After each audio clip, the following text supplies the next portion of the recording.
Parashá Shemot, Éxodo, capítulo 1. Los israelitas en Egipto. Estos son los nombres de los hijos de Israel, es decir, Jacob, que se trasladaron a Egipto con su padre, cada uno con su familia: Rubén, Simeón, Leví, Judá, Isaacar, Zabulón, Benjamín, Dan, Neftalí, Gad y Aser. En total, Jacob tuvo 70 descendientes en Egipto, incluido José, quien ya se encontraba allí. Con el tiempo, José y sus hermanos murieron y toda esta generación llegó a su fin. Pero sus descendientes, los israelitas, tuvieron muchos hijos y nietos. De hecho, se multiplicaron tanto que llegaron a ser sumamente poderosos y llenaron todo el territorio. Tiempo después, subió al poder de Egipto un nuevo rey que no conocía nada de José ni de sus hechos. El rey le dijo a su pueblo: miren, el pueblo de Israel ahora es más numeroso y más fuerte que nosotros. Tenemos que idear un plan para evitar que los israelitas sigan multiplicándose. Si no hacemos nada y estalla una guerra, se aliarán con nuestros enemigos, pelearán contra nosotros y luego se escaparán del reino. Por lo tanto, los egipcios esclavizaron a los israelitas y les pusieron capataces despiadados a fin de subyugarlos por medio de trabajos forzados. Los obligaron a construir las ciudades de Pitón y Ramsés como centros de almacenamiento para el rey. Sin embargo, cuanto más los oprimían, más los israelitas se multiplicaban y se esparcían, y tanto más se alarmaban los egipcios. Por eso los egipcios los hacían trabajar sin compasión. Les amargaban la vida forzándolos a hacer mezcla, a fabricar ladrillos y a hacer todo el trabajo del campo. Además eran crueles en todas sus exigencias. Después el faraón de Egipto dio la siguiente orden a las parteras hebreas, Sifra y Púa: cuando ayuden a las mujeres hebreas en el parto, presten atención durante el alumbramiento. Si el bebé es niño, mátelo, pero si es niña, déjenla vivir. Sin embargo, como las parteras temían a Dios, se negaron a obedecer las órdenes del rey y también dejaron vivir a los varoncitos. Entonces el rey de Egipto mandó llamar a las parteras. ¿Por qué hicieron esto?, les preguntó. ¿Por qué dejaron con vida a los varones? Las mujeres hebreas no son como las egipcias, contestaron ellas. Son más vigorosas y dan a luz con tanta rapidez que siempre llegamos tarde. Por eso Elohim fue bueno con las parteras y los israelitas siguieron multiplicándose y se hicieron cada vez más poderosos. Además, como las parteras temían a Elohim, él les concedió su propia familia. Entonces el faraón dio la siguiente orden a todo el pueblo: tiren al río Nilo a todo niño hebreo recién nacido, pero a las niñas pueden dejarlas con vida. Shemot capítulo 2, Éxodo capítulo 2. Nacimiento de Moisés. En esos días, un hombre y una mujer de la tribu de Leví se casaron. La mujer quedó embarazada y dio a luz un hijo, al ver que era un niño excepcional, lo escondió durante 3 meses. Cuando ya no pudo ocultarlo más, tomó una canasta de juncos de papiro y la recubrió con brea y resina para hacerla resistente al agua. Después puso al niño en la canasta y lo acomodó entre los juncos a la orilla del río Nilo. La hermana del bebé se mantuvo a cierta distancia para ver qué le pasaría al niño. Al poco tiempo, la hija del faraón bajó a bañarse en el río y sus sirvientas se paseaban por la orilla. Cuando la princesa vio la canasta entre los juncos, mandó a su criada que se la trajera. Al abrir la canasta, la princesa vio al bebé. El niño lloraba y ella sintió lástima por él. Seguramente es un niño hebreo, dijo. Entonces la hermana del bebé se acercó a la princesa.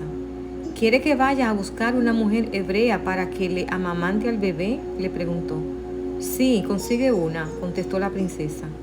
Entonces la muchacha fue y llamó a la madre del bebé.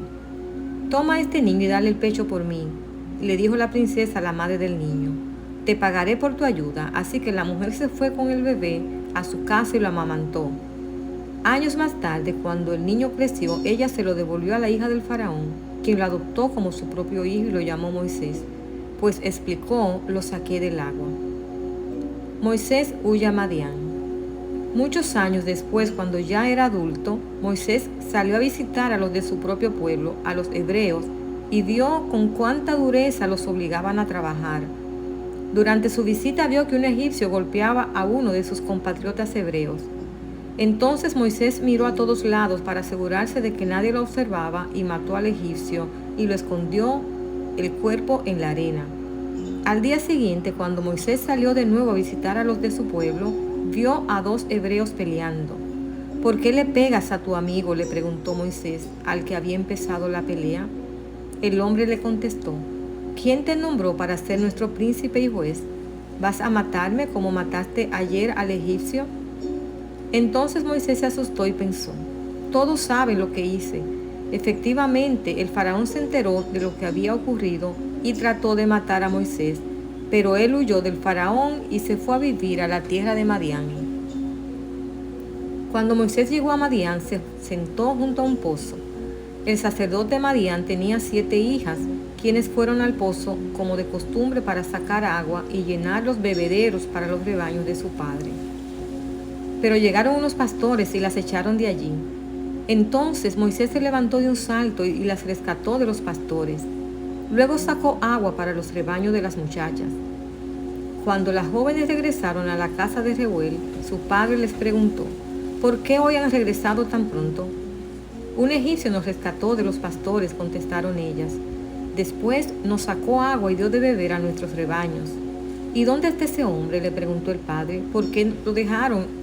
Invítenlo a comer con nosotros. Moisés aceptó la invitación y se estableció allí con Reuel.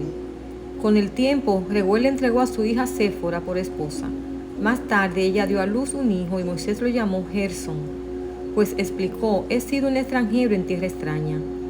Con el paso de los años, el rey de Egipto murió, pero los israelitas seguían gimiendo bajo el peso de la esclavitud. Clamaron por ayuda y su clamor subió hasta Elohim, quien oyó sus gemidos y se acordó del pacto que había hecho con Abraham, Isaac y Jacob. Miró desde lo alto a los hijos de Israel y supo que ya había llegado el momento de actuar. Shemot, Éxodo capítulo 3. Moisés y la zarza ardiente. Cierto día Moisés se encontraba apacentando el rebaño de su suegro Jetro, quien era sacerdote de Madián. Llevó el rebaño al corazón del desierto y llegó al Sinaí, el monte de Elohim. Allí el Malak de Yahweh, el ángel del Señor, se le apareció en un fuego ardiente, en medio de una zarza. Moisés se quedó mirando lleno de asombro, porque aunque la zarza estaba envuelta en llamas, no se consumía.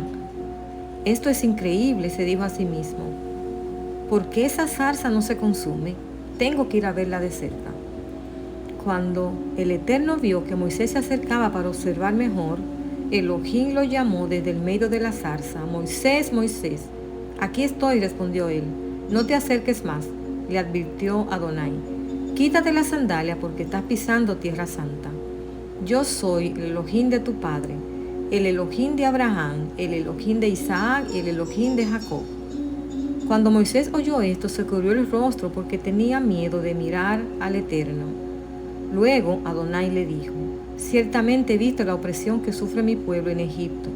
He oído sus gritos de angustia a causa de la crueldad de sus capataces. Estoy al tanto de sus sufrimientos. Por eso he descendido para rescatarlos del poder de los egipcios, sacarlos de Egipto y llevarlos a una tierra fértil y espaciosa. Es una tierra donde fluyen la leche y la miel, la tierra donde actualmente habitan los cananeos, los hititas, los amorreos, los fereceos, los heveos y los jebuseos. Mira, el clamor de los israelitas me ha llegado y he visto con cuánta crueldad abusan de ellos los egipcios. Ahora ve, porque te envío al faraón. Tú vas a sacar de Egipto a mi pueblo Israel. Pero Moisés contestó: ¿quién soy yo para presentarme ante el faraón? ¿Quién soy yo para sacar de Egipto al pueblo de Israel? Yahweh contestó: yo estaré contigo, y esta es la señal para ti de que yo soy quien te envía. Cuando hayas sacado de Egipto al pueblo, adorarán a Yahweh en este mismo monte. Pero Moisés volvió a protestar: si voy a los israelitas y les digo, el Elohim de sus antepasados me ha enviado a ustedes, ellos me preguntarán: ¿y cuál es el nombre de ese Elohim? Entonces, ¿qué les responderé? Yahweh le contestó a Moisés: yo soy el que soy, Yu Hei Ba Hei. Dile esto al pueblo de Israel: yo soy me ha enviado a ustedes. Yahweh también le dijo a Moisés, así dirás al pueblo de Israel, Yahweh, el Elohim de sus antepasados, el Elohim de Abraham, el Elohim de Isaac y el Elohim de Jacob, me ha enviado a ustedes. Este es mi nombre eterno, el nombre que deben recordar por todas las generaciones. Ahora ve y reúne a los ancianos de Israel y diles, Yahweh, el Elohim de sus antepasados, el Elohim de Abraham, de Isaac y de Jacob, se me apareció y me dijo, he estado observando de cerca y veo el trato que reciben de los egipcios. Prometí rescatarlos de la opresión que sufren en Egipto. Los llevaré a una tierra donde fluyen la leche y la miel, la tierra donde actualmente habitan los cananeos, los hititas, los amorreos, los fereceos, los heveos y los jebuseos. Los ancianos de Israel aceptarán tu mensaje. Entonces tú y los ancianos se presentarán ante el rey de Egipto y le dirán, Adonai, el Elohim de los hebreos, vino a nuestro encuentro. Así que permítenos por favor hacer un viaje de 3 días al desierto para ofrecer sacrificios al Eterno nuestro Elohim. Pero yo sé que el rey de Egipto no los dejará ir a menos que sea forzado por una mano poderosa. Así que levantaré mi mano y heriré a los egipcios con todo tipo de milagros que realizaré entre ellos. Entonces al fin el faraón los dejará ir. Además haré que los egipcios los miren con agrado. Les darán obsequios cuando salgan, de modo que no se irán con las manos vacías. Toda mujer israelita pedirá a sus vecinas egipcias y a las mujeres extranjeras que vivan con ellas toda clase de objetos de plata y de oro, y prendas costosas. Con estos vestirán a sus hijos e hijas, así despojarán a los egipcios de sus riquezas. Shemot, Éxodo, capítulo 4. Señales del poder del Eterno. Sin embargo, Moisés protestó de nuevo. ¿Qué hago si no me creen o no me hacen caso? ¿Qué hago si me dicen, el Eterno nunca se te apareció? Entonces Adonai le preguntó, ¿qué es lo que tienes en la mano? Una vara de pastor, contestó Moisés. Arrójala al suelo, le dijo el Eterno. Así que Moisés la tiró al suelo y la vara se convirtió en una serpiente. Entonces Moisés saltó hacia atrás, pero el Eterno le dijo, extiende la mano y agárrala de la cola. Entonces Moisés extendió la mano y la agarró, y la serpiente volvió a ser una vara de pastor. Realiza esta señal, le dijo el Eterno, y ellos creerán que Adonai, el Elohim de tus antepasados, el Elohim de Abraham, el Elohim de Isaac y el Elohim de Jacob, de veras se te apareció. Luego el Eterno le dijo a Moisés, ahora mete la mano dentro de tu manto. Entonces Moisés metió la mano dentro de su manto, y cuando la sacó, la mano estaba blanca como la nieve, afectada por una grave enfermedad de la piel. Ahora vuelve a meter la mano dentro de tu manto, le dijo el Eterno. Así que Moisés metió la mano de nuevo y cuando la sacó estaba tan sana como el resto de su cuerpo. Adonai le dijo a Moisés, si no te creen ni se convencen con la primera señal milagrosa, se convencerán con la segunda. Y si no te creen ni te escuchan aún después de estas 2 señales, entonces recoge un poco de agua del río Nilo y derrámala sobre el suelo seco. En cuanto lo hagas, el agua del río Nilo se convertirá en sangre sobre el suelo. Pero Moisés rogó al Eterno, oh, Adonai, no tengo facilidad de palabra, nunca la tuve, ni siquiera ahora que tú me has hablado. Se me traba la lengua y se me enredan las palabras. Entonces Adonai le preguntó, ¿quién formó la boca de una persona? ¿Quién decide que una persona hable o no hable, que oiga o no oiga, que vea o no vea? ¿Acaso no soy yo el Eterno? Ahora ve, yo estaré contigo cuando hables y te enseñaré lo que debes decir. Pero Moisés suplicó de nuevo, te lo ruego, Adonai, envía a cualquier otro. Entonces el Eterno se enojó con Moisés y le dijo, de acuerdo, ¿qué te parece tu hermano Aarón el levita? Sé que él habla muy bien. Mira, ya viene en camino para encontrarte y estará encantado de verte. Habla con él y pon las palabras en su boca. Yo estaré con los dos cuando hablen y les enseñaré lo que tienen que hacer. Aarón será tu vocero ante el pueblo. Él será tu portavoz y tú tomarás el lugar de Elohim ante él al decirle lo que tiene que hablar. Lleva contigo tu vara de pastor y úsala para realizar las señales milagrosas que te mostré. Moisés regresa a Egipto. Luego Moisés volvió a la casa de Jetro, su suegro, y le dijo: por favor, permíteme volver a Egipto para visitar a mis parientes. Ni siquiera sé si todavía viven. Ve en paz, le respondió Jetro. Antes de que Moisés saliera de Madián, el Eterno le dijo: regresa a Egipto porque ya han muerto todos los que querían matarte. Así que Moisés tomó a su esposa y a sus hijos, los montó en un burro y regresó a la tierra de Egipto. En la mano llevaba la vara de Elohim. Adonai le dijo a Moisés: cuando llegues a Egipto, preséntate ante el faraón y haz todos los milagros que te he dado el poder de realizar. Pero yo le endureceré el corazón y él se negará a dejar salir al pueblo. Entonces les dirás: esto dice el Eterno: Israel es mi primer hijo varón. Te ordené, deja salir a mi hijo para que pueda adorarme. Pero como te has negado, ahora mataré a tu primer hijo varón. Rumbo a Egipto, en un lugar donde Moisés se detuvo con su familia para pasar la noche, el Eterno enfrentó a Moisés y estuvo a punto de matarlo. Pero Séfora, la esposa de Moisés, tomó un cuchillo de piedra y circuncidó a su hijo. Con el prepucio tocó los pies de Moisés y le dijo: ahora tú eres un esposo de sangre para mí. Cuando dijo un esposo de sangre, se refirió a la circuncisión. Después de ese incidente, el Eterno lo dejó en paz. Ahora bien, el Eterno le había dicho a Aarón: ve al desierto para encontrarte con Moisés. Así que Aarón fue a encontrarse con Moisés en el monte de Elohim y lo abrazó. Moisés le contó todo lo que el Eterno le había ordenado que dijera y también le contó acerca de las señales milagrosas que el Eterno lo mandó a realizar. Luego Moisés y Aarón regresaron a Egipto y convocaron a todos los ancianos de Israel. Aarón les dijo todo lo que el Eterno le había dicho a Moisés, y Moisés realizó las señales milagrosas a la vista de ellos. Entonces el pueblo de Israel quedó convencido de que el Eterno había enviado a Moisés y a Aarón. Cuando supieron que el Eterno se preocupaba por ellos y que había visto su sufrimiento, se inclinaron y adoraron. Éxodo capítulo 5. Moisés y Aarón hablan con el faraón. Después del encuentro con los líderes de Israel, Moisés y Aarón fueron a hablar con el faraón y le dijeron: esto dice el Eterno, Elohim de Israel: deja salir a mi pueblo para que celebre un festival en mi honor en el desierto. Ah, sí, replicó el faraón. ¿Y quién es ese Eterno, Adonai?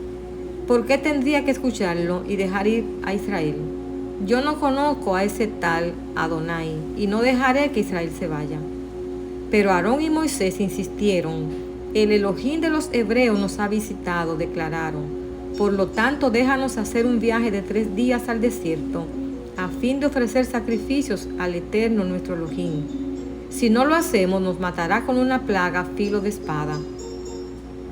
El faraón respondió: Moisés y Aarón, ¿por qué distraen al pueblo de sus tareas? Vuelvan a trabajar. Miren, hay muchos de su pueblo en esta tierra y ustedes les impiden continuar su labor. Ladrillos sin paja. Ese mismo día el faraón dio la siguiente orden a los capataces egipcios y a los jefes de trabajos israelitas: ya no les provean paja para hacer los ladrillos, hagan que ellos mismos vayan a buscarla, pero exíjanles que sigan fabricando la misma cantidad de ladrillos que antes. No reduzcan la cuota. Son unos perezosos, por eso claman: déjanos ir a ofrecer sacrificios a nuestro Elohim. Cárguenlos con más trabajos, háganlos sudar, así aprenderán a no dejarse llevar por mentiras. Entonces los capataces y los jefes de trabajo salieron a informarle al pueblo: el faraón dice lo siguiente: ya no les proporcionaré paja, tendrán que ir ustedes mismos a conseguirla por donde puedan, pero deberán producir la misma cantidad de ladrillo que antes. Así que el pueblo se dispersó por todo Egipto en busca de hierba seca para usar como paja. Mientras tanto, los capataces egipcios no dejaban de apremiarlos. Cumplan con la cuota diaria de producción, les exigían, tal como cuando se les proporcionaba la paja. Después azotaban a los jefes de trabajo israelitas que los capataces egipcios habían puesto a cargo de las cuadrillas de trabajadores. ¿Por qué no cumplieron con sus cuotas ni ayer ni hoy?, les preguntaban. Entonces los jefes de trabajo israelitas fueron a rogarle a Faraón: Por favor, no trate así a sus siervos, le suplicaron. Ya no nos dan paja, pero aún así los capataces nos exigen que sigamos haciendo ladrillos. Nos golpean, pero no es nuestra culpa, es culpa de su propia gente. Pero el faraón gritó: ustedes son unos holgazanes, haraganes, por eso andan diciendo: déjanos ir a ofrecer sacrificios al Eterno. Vuelvan ya mismo a trabajar. No se les dará paja, pero aún así tendrán que producir la cuota completa de ladrillos. Los jefes de cuadrilla israelitas se dieron cuenta de que estaban en serios problemas cuando les dijeron: no debe disminuir la cantidad de ladrillos que se fabrica por día. Al salir del palacio del faraón, se cruzaron con Moisés y con Aarón, quienes estaban esperándolos afuera. Los jefes de cuadrilla les dijeron: que el Eterno los juzgue y los castigue por habernos hecho repugnantes a los ojos del faraón y sus funcionarios. Ustedes mismos les pusieron una espada en la mano, le dieron una excusa para que nos maten. Entonces Moisés fue ante el Eterno y protestó: Eterno, ¿por qué trajiste toda esta desgracia a tu propio pueblo? ¿Por qué me enviaste? Desde que me presenté ante el faraón como tu vocero, él se ha vuelto aún más brutal contra tu pueblo, y tú no has hecho nada para rescatarlos. Éxodo capítulo 6. Promesas de liberación. Entonces Adonai le dijo a Moisés: ahora verás lo que le haré al faraón. Cuando él siente el peso de mi mano fuerte, dejará salir al pueblo. De hecho, él mismo los echará de su tierra.